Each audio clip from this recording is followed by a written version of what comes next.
Then there's California, a podcast featuring members of the California State Senate Democratic Caucus in conversation about their legislative priorities, their lives, their opinions, and perspectives that help make California exceptional. From the state capitol in Sacramento, I'm Brian Green.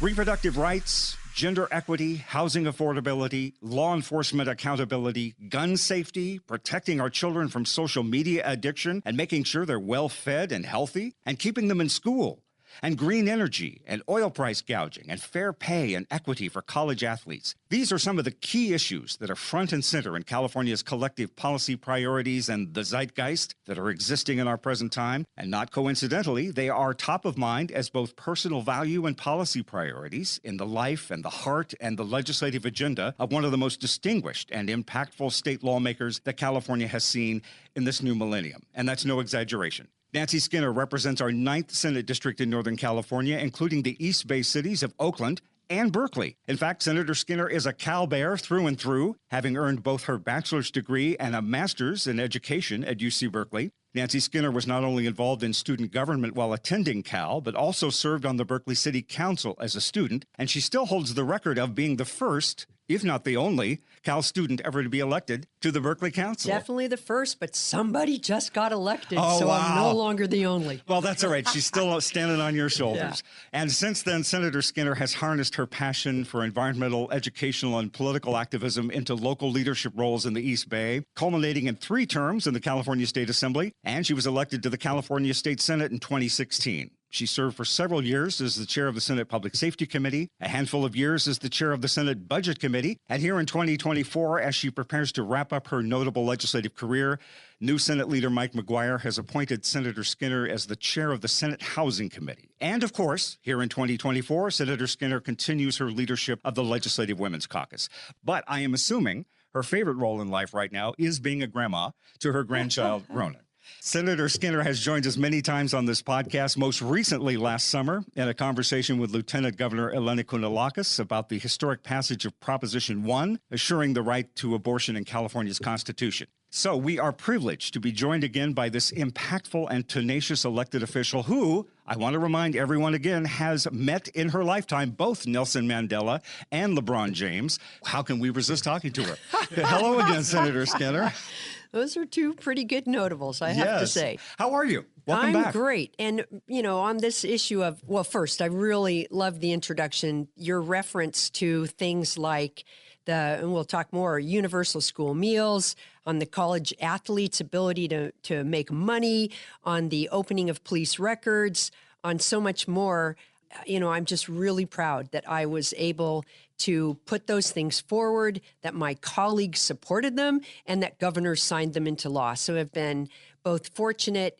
I'm a bold legislator, but I've also been a fortunate one, and I'm really proud of those. As I was going through your greatest hits, so to speak, from your time in the legislature, I thought, my God, we could be here with Senator Skinner for 3 hours and not hit on all of these. So I picked not just the ones that made headlines, but the ones I saw at first glance, particularly from your Senate career, that really were impactful to California. Well, it's funny. Yesterday I was thinking about, so back in was 2011. I had introduced it before, but I finally got the bill through that allowed California to require internet retailers, Amazon, others, to collect sales tax. And then buying stuff on the internet, yeah, we did it, but it wasn't really much as a proportion of all sales compared to today. Oh, my God, yeah. We're in a deficit now. Imagine what our deficit would be like if we were not getting that sales tax from internet sales. And I remember that whole debate, having been around here long enough, with the whole brick and mortar issue of this novel idea. But you're right. It's probably saving us so much budget-wise. Yeah, so I was just thinking of that yesterday, and I hadn't even thought about that one in a long time. So proud of that one. Another point. My granddaughter, Ronan. How is Ronan doing? Ronan is fantastic. I always ask you about your granddaughter because I love to see the way your eyes light up when you talk about it. I have got to bring her up too. She goes, Nana, you going to Sacramento? So, I got to get her up here. She's got to come to Sacramento before I go. And look, every grandparent, I would imagine, loves their grandchildren. Absolutely. However, what's especially good for someone like me, I'm a workaholic. When I spend time with her, unfortunately, she lives nearby. Little ones, you can't help it. You have to stay present. You have Yeah. to stay present with them. They remove all these other things that are going on in your mind, and you're present with them. They bring you joy, but they also remind you why do I work so hard? Because I want a great life for her. I want a democracy for her. I want women to have rights beyond what I have and opportunities. And so it's wonderful. It reminds me. And so it's fair to say that your policy priorities, the way that you look at life and the legislation you do, that lens has been tweaked a little bit since Rona came into your life? What it does is she brings joy to my thinking about it rather than it's just when I contemplate these challenges, I can get pessimistic. I can't afford to be pessimistic for her. I cannot afford that. So I would say it did that. One of the last times we talked, you had mentioned you had bought her the book, A is for Activism. Yes. And so clearly you are already training her in grandma's footsteps. Yes, absolutely. Quick aside, I think we talked about this before, but it's been a while. Did you really meet Nelson Mandela? I mean, I know you were involved in the apartheid movement, the anti-apartheid movement at Berkeley. I assume that's where the connection came in, but tell us about meeting this extraordinary historical figure. I was in South Africa a number of times because I actually was running a project called Cities for Climate Protection for years before I got in the legislature. And I had an office in South Africa for that activity. And I did not meet him in South Africa, but I met many ANC leaders. But because of my role, I was very active in the divestment movement. Both the city of Berkeley was the very first city in the country to divest. Yes. And then, of course, I was active in the UC divestment movement. But when Nelson Mandela came to the U.S., his big victory kind of round, and to thank the U.S. for its role, my Congress member at the time was Ron Dellums. Ron Dellums was obviously the Congress member who brought divestment to Congress again and again.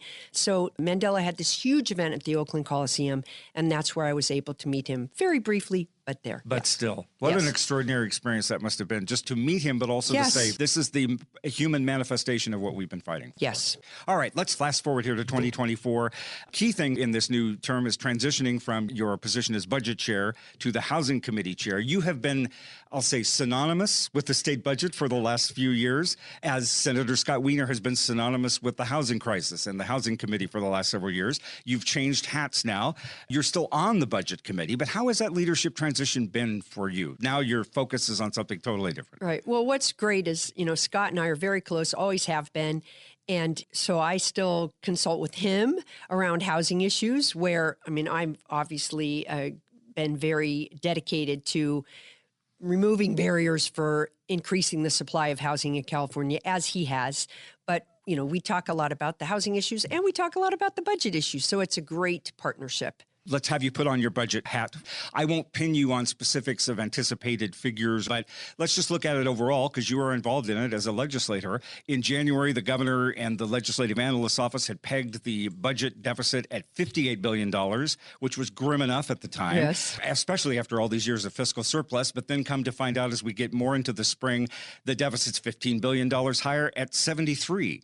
So these are some painful debates you folks are having that affect people's lives and their businesses. What's going on right now just in terms of anticipation of what's going to happen in the next few weeks? Well, the debates are painful, but I was budget chair in the Assembly and was on conference committees when our state budget total was only in the 120 range compared to the 220 billion range it is now. So it was half of what it was. And our deficit was even larger than what you described. Talk about pain. I'm still traumatized from the type of cuts we had to make then.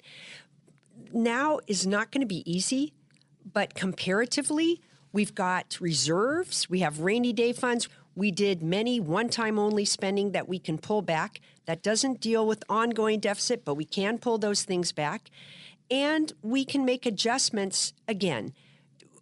All of us who adopted the budgets in the last couple of years, and Governor Newsom who signed them, wanted to provide the things that we provided in those budgets. And of course, we don't want to have to pull back. But, we will have to. And I will say that I suppose because of my long-term experience, while you got to grin and bear it, it will not be as hard as it was in the Great Recession. Because of the rainy day fund that we have. Because of the rainy day funds and because of our ability to absorb some things and defer some things and just basically, let's take schools. We're still going to come out of this with, back in the Great Recession, we were at the bottom of per pupil spending. Yes. The literal bottom. We were at Mississippi level, Mississippi and Arkansas. We will still be in the top 10. So while we might be a little lower than we were last year or the year before, we'll still be in the top 10. And in terms of our safety net, we'll still have doubled that safety net compared to the past. And while I don't want to have to pull back on anything, we're still in a much better position than we have been. Well, I know it is also important, as I've learned over the years, to look at the years ahead, the impact of decisions made this year, for example, on the out years, as we call it, and how a decision or a cut or a financial decision made here in 2024 can affect 2027, 2028. Yes. And well, our population is getting older, and, that puts new demands on the budget. So far, our inability to really do what I think everyone in the legislature and the governors want to do to lift people out of poverty. We've gotten better, but people in poverty in California they need a lifeline, and Right. that is a huge budget expenditure. So the more we can do to lift people out of poverty, which is partly our efforts around economic development and job growth, can help remove those pressures on the budget. Not to be facetious about this, but is there a little part of you that is going, thank God I'm not chair of budget this year? Yes and no, but look, I'm a wonk on this. I love to have my fingers in the middle of it. Sure. And I'm glad that you are still on the budget committee. Putting your housing committee chair hat back on, in the headlines and on the streets, we have seen over these past years the painful reminders of California's deep housing crisis and the legislative efforts to mitigate the problem, finding and creating affordable housing and coming up with a lot of these out-of-the-box legislative solutions. I know you've only been chair for a few months, but there's progress being made on this housing supply and affordability crisis. Well, California has a deficit of, the projection is we need either 1.5 to 2.5 million more units in a short number of years to really have the proper supply. And, we did a lot, we meaning the legislature and both Governor Brown and Governor Newsom signing things into law to make it easier to build housing, whether it's ADUs, those are your, kind of backyard units, or whether it's, for example, my bill, SB 330 from 2019, which said, hey, if you submit, you, meaning a homeowner, a developer, whoever it is, you have a housing project, you play by the rules, you submit to your local government a permit application that meets that local government's rules, then the local government really can't deny it. So if you already went to the trouble of following their rules, then the local government needs to move it fast. And that bill, SB 330, has really helped housing. And then some of our other bills that have helped to increase density in the transit areas, in some of the single-family neighborhoods. So those are bills, for example, by Senator Atkins, by Senator Wiener. Those also have increased housing. But what we're facing now, we're not seeing as many housing units being built as we had hoped, because costs are up everywhere. Yes. We have a construction worker shortage. It's not so much supply chains, but with the inflation and such, things are more expensive. And then with interest rates still high, if you're building something, you still have to borrow money. So with interest rates high, that makes it harder. So we're seeing not as many units being built as we hoped. Some of those things are under control, some not. We have to just keep working on it. And this year we had some good bills moved through the Housing Committee, but we're not seeing the last couple of years, say last 5 years, every year there was really huge numbers of bills to try to remove barriers and really set the path for a lot of building. We don't see as many this year, and I would guess it's partly because we know that it's harder right now because of those costs. Indeed. I cannot have you with us on this podcast, particularly because you're Nancy Skinner, but also in your purview as the chair of the Women's Caucus, and not touch upon this ongoing fight for reproductive rights, not only in California, but across the country. Much of the focus for the last month or so has been on the decision by the Arizona Supreme Court to outlaw abortion in that state in nearly all instances, a law going back to the mid-1800s, which I'm sure will delight Supreme Court Justice Samuel Alito. But anyway, Governor Newsom and the Legislative Women's Caucus quickly proposed a bill that would help Arizona residents get abortions in California. Since then, the Arizona legislature has passed and the governor has signed a bill repealing this 1800 law, but This stuff of science fiction is happening in our lives now. What is the status of this California bill and your take on all of this? So going back to Arizona, it is science fiction. I mean, sometimes truth is worse than fiction. The Arizona Supreme Court resurrected a dead law that was passed when women didn't have the right to vote, and being beaten by your husband was legal. You name it. I mean, you couldn't have a bank account, you couldn't own property, any of that. So then they resurrect this law. I'm like, what were they thinking? And the Attorney General of Arizona, a woman, Attorney General Mays, said, look, other states, we need your help. My residents are in trouble now. I don't have the power to overturn this. Please, other states, will you help us so that our doctors will be able to continue to provide essential medical care? So California responded. We said, yes, Arizona, we will help you. Attorney General, we will help you. We will speed up the process for those Arizona doctors who want to get medical licensing in California so that they can serve their patients, continue to serve their patients in California, meaning their Arizona patients, then we will do that for you. And that's what the bill that Governor Newsom brought to the Legislative Women's Caucus, and I, as the chair, and my colleague, Vice Chair, Assemblymember Aguiar Curry, are carrying it now. SB 1233 follows the same process that we did a couple years ago for spouses of military personnel. So military personnel who are transferred to California, or in California, and they have a spouse that's a medical doctor, that person can then get licensed very promptly. As long as they have, met all the licensing requirements, they can get licensed very promptly. We're doing the same for the Arizona doctors. And we still need to do it, even though, thank goodness, the Arizona House and the Arizona Senate have repealed their law. The way their rules work, a new law doesn't go into effect until 90 days after session. Their session doesn't end till July, so their new law will not go into effect until end of November, late in the fall. Right. So, and those are 4 or 5 pivotal months, right? Yes, there. And so you've got people in Arizona who need this care and are going to be still in that circumstance. So any of their doctors who want to serve them in California will going to allow it. Since the Dobbs ruling and legislation like this and California's visibility and open doors to women from other states in the nation, since all of this has unfolded, there's a new report that's just come out that says California's abortion rate has risen to the highest level in a decade, thanks in great degree to Proposition 1 from 2022.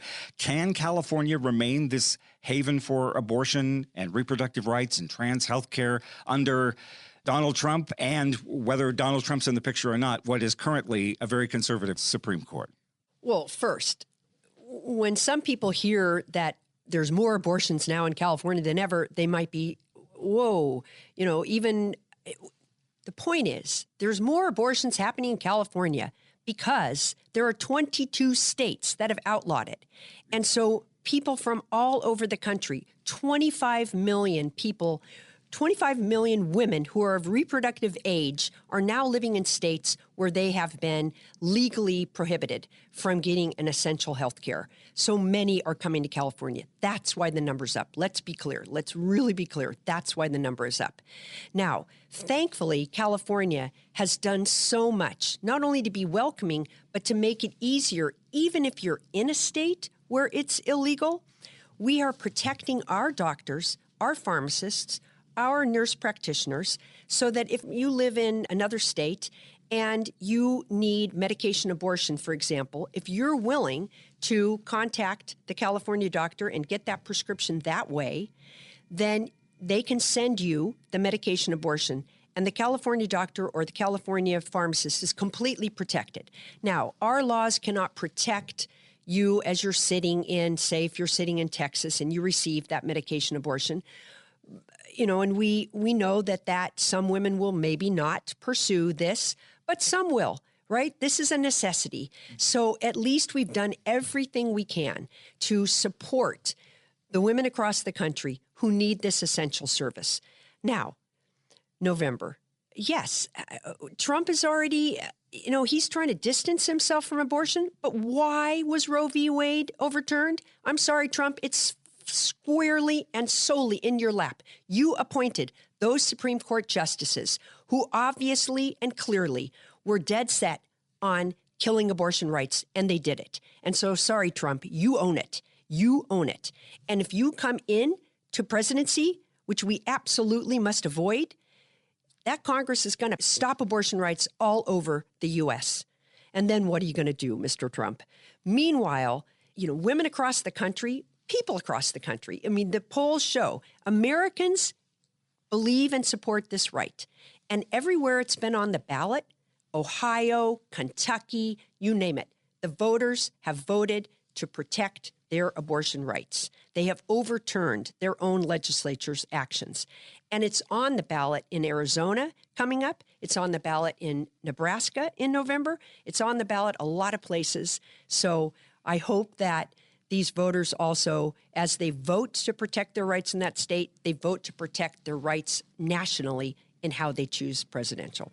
This may be kind of an odd question, but does the success of Proposition 1 in 2022, putting the right to abortions in our state constitution, make your continuing advocacy job harder in this election year with so much at stake? How you impart urgency to women all over the country, not just in California, that abortion rights are still vulnerable when they've been hearing for the past 2 years that it's safe in California, come to California, we've got this right, you are welcomed here. Well, I think most of us, and I'm speaking now for women across the country, we are no longer naive. Yes, we want California and every other state to act to protect us, but we don't trust this stuff anymore. We trust that California's Constitution will protect us, but these anti-abortion zealots have been so creative in what they're throwing at us that we know we have to keep acting. Thank you for your passions. And again, as I said at the outset, if we were to showcase all of your impactful legislation over the years, since your days in the Assembly, not to mention your time in the Senate, we'd be here for a few hours. But I wanted to highlight a few of the bills that you have authored that have become law that, again, not only have made the headlines, but are affecting Californians, affecting people around the world. And the first one I thought of at the top of my mind was the Fair Pay to Play bill from 2019, a bill you co-authored with Senator Stephen Bradford, leveling the playing field, literally and figuratively, for college students in California, allowing them to make money from their name, their image, and their likeness for the first time, and giving California schools a competitive advantage when it comes to attracting top talent to their sports rosters. Since this bill became law, this Fair Pay to Play bill has had this incredible impact, well, for starters on the NCAA and its multi-billion-dollar enterprise, but also addressing some civil rights issues of fairness and equity, particularly for women collegiate athletes and athletes of color. They're out there, they're making money as college athletes, and guess what? The sky has not fallen. So that bill, Fair Pay to Play, gave student athletes a right that they had before they became an athlete. So every one of us, students, non-students, we have the right to our name, image, and likeness. That's kind of both a constitutional and otherwise right.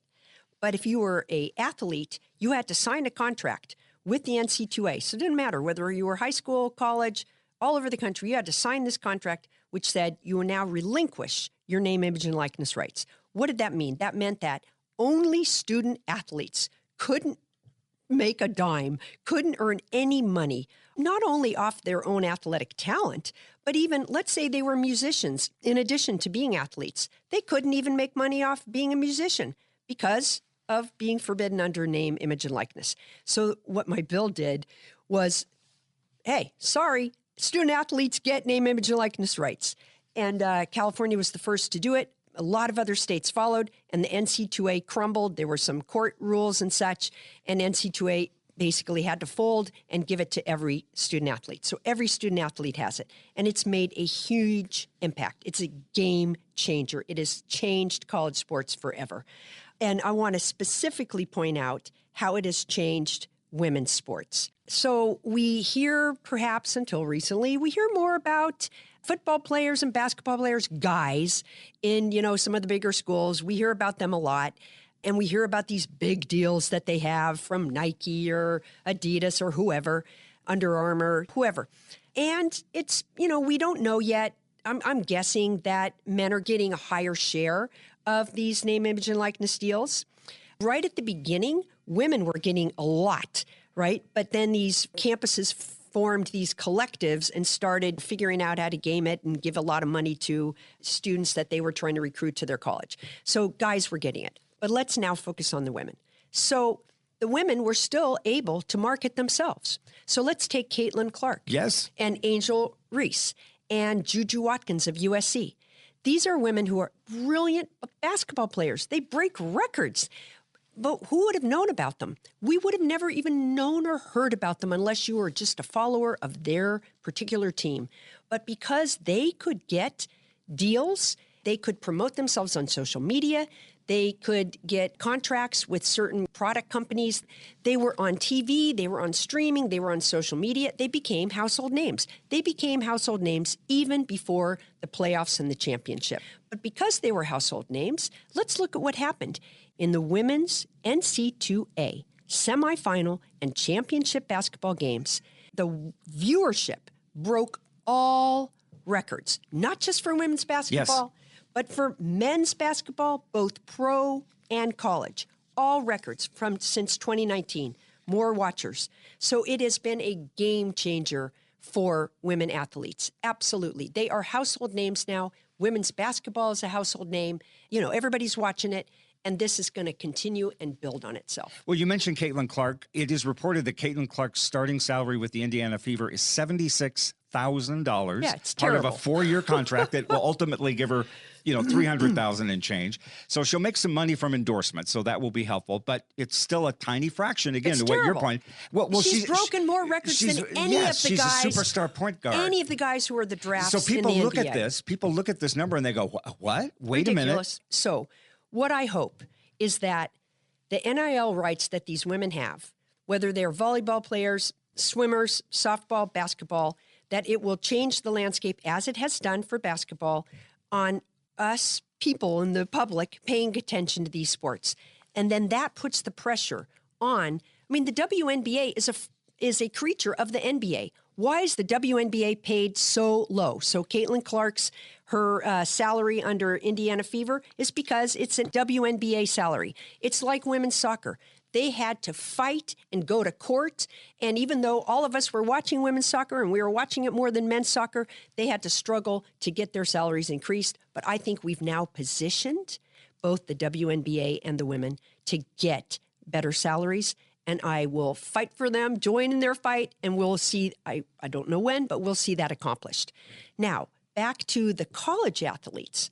So I'm so happy that women are getting these good deals, but the whole infrastructure of college sports is a male infrastructure.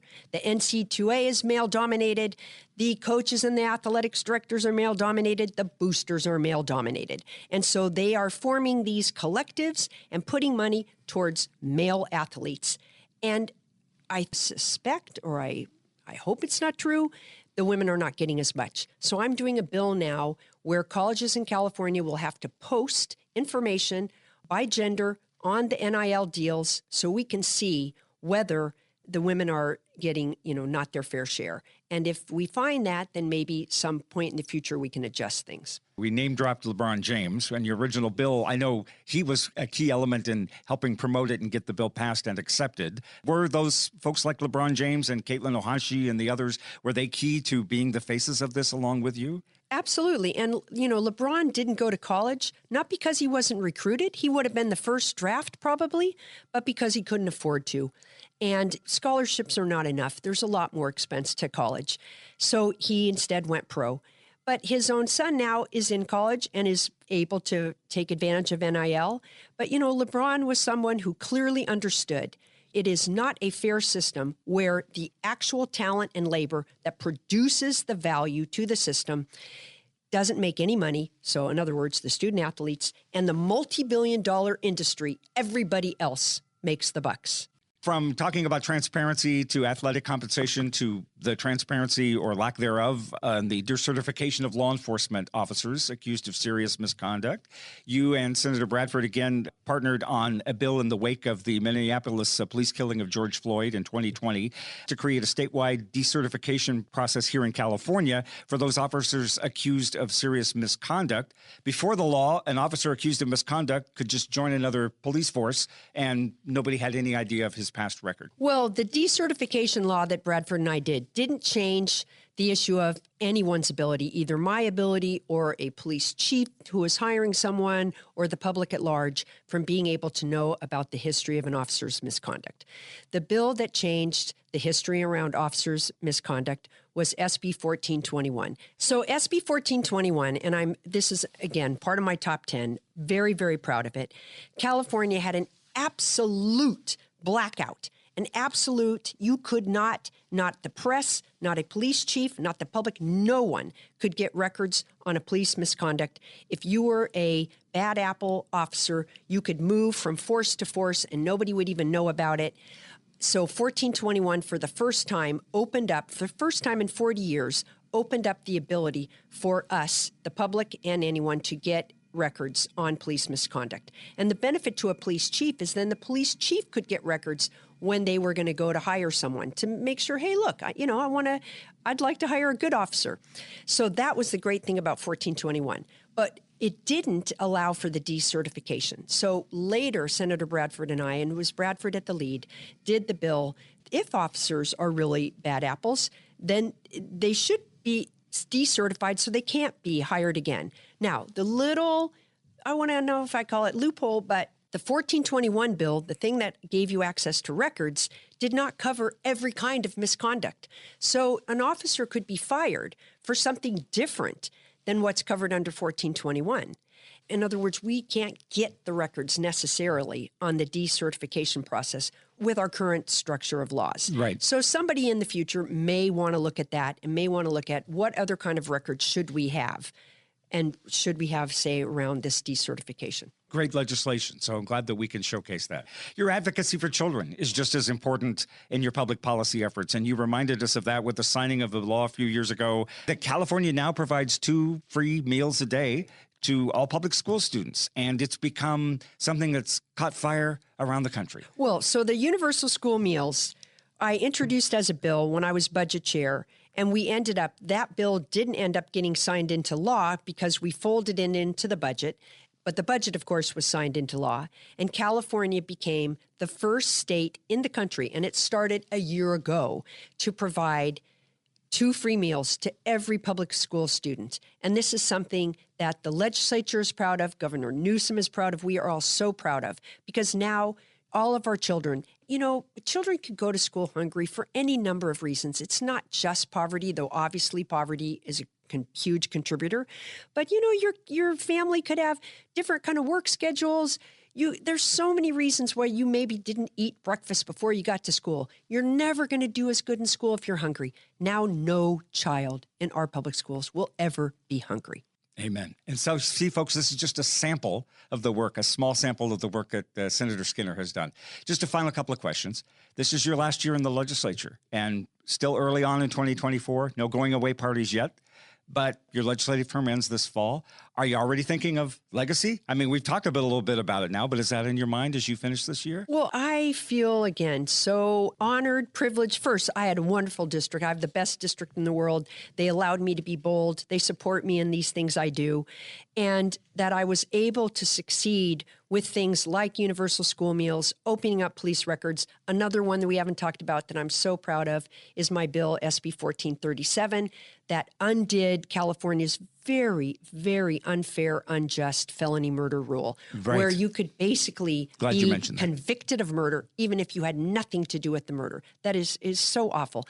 And as a result of the change in that rule, we now have over 900 people that have been resentenced. Most of them now been able to go home because they didn't commit murder. So I'm very, very proud of that one. But another thing that I'm extraordinarily proud of is I'm chair of the Women's Caucus now. So this is my second year as chair. The previous 2 years, so at the 4th year I've been an officer, I was the vice chair, but I've been active in the Women's Caucus for a number of years. When I first got elected in the legislature, there were some 22, 24 women out of 120 legislators. Appalling.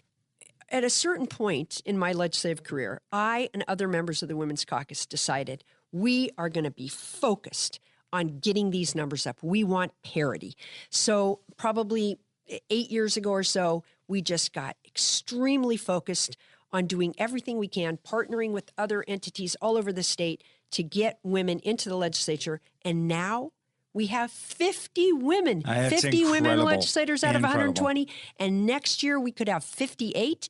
But even better, next year, it's almost guaranteed the California State Senate will have an equal number of women senators as men. We will have 20 women senators. First time ever, and an incredible victory. That's fantastic. How appropriate that it's happening here in California. For all those that are standing on your shoulders or climbing up to stand on your shoulders soon to happen, that must make you very proud. It really does. And of course, I'll be happy to talk to Ronan, my little granddaughter, about that one. That's right.